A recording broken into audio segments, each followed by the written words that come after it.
ঈদ মুবারক, ঈদ মুবারক, ঈদ মুবারক। আজকে ঈদের দিন। আকাশে বাতাসে জমিনে মাটিতে ঈদের আমেজে চলছে। দিনটি যেন মনে হচ্ছে শান্ত, স্নিগ্ধ, হালকা স্নিগ্ধ বাতাসে জানা দিচ্ছে যে আজকে ঈদ।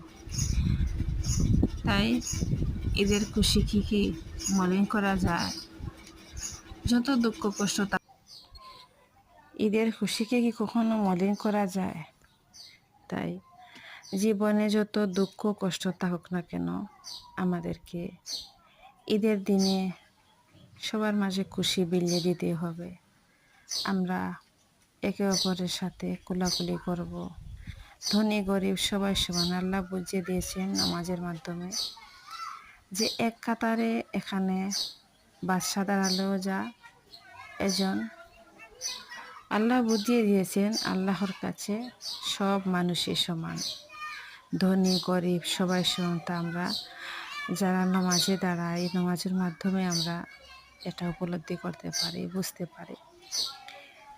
সুন্দর প্রাকৃতিক দৃশ্য, সুপারি গাছগুলো দাঁড়িয়ে আছে মাথা উঁচু করে, দেখে মনে হচ্ছে ঈদের খুশিকে তারা আমন্ত্রণ জানাচ্ছে।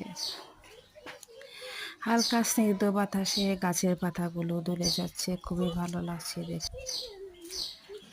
খুবই খুবই খুবই ভালো লাগছে। হালকা স্নিগ্ধ বাতাসে যখন গাছের পাতাগুলো দুলে যায়, তখন মনটা আনন্দ ভরে যায়। এই যে শুকনো পাতাগুলো পড়ে গিয়ে আবার নতুন পাতা উদিত হচ্ছে গাছের মধ্যে, এটাই বলে দিচ্ছে যে আমরা পুরনো দিনে যত কষ্ট দুঃখকে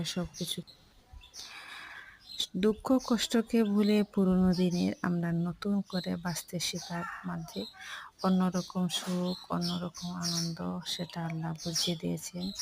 তাই আমরা অবশ্যই অবশ্যই অবশ্যই ঈদের খুশিকে স্বাগত জানাই। ঈদের দিনকে আমরা যে যেরকম পারি উদযাপন করি। এখানে আমরা আমাদেরকে যদি কোন সময় মন খারাপ থাকে, তবু আমাদের মন ভালো করতে হবে, কারণ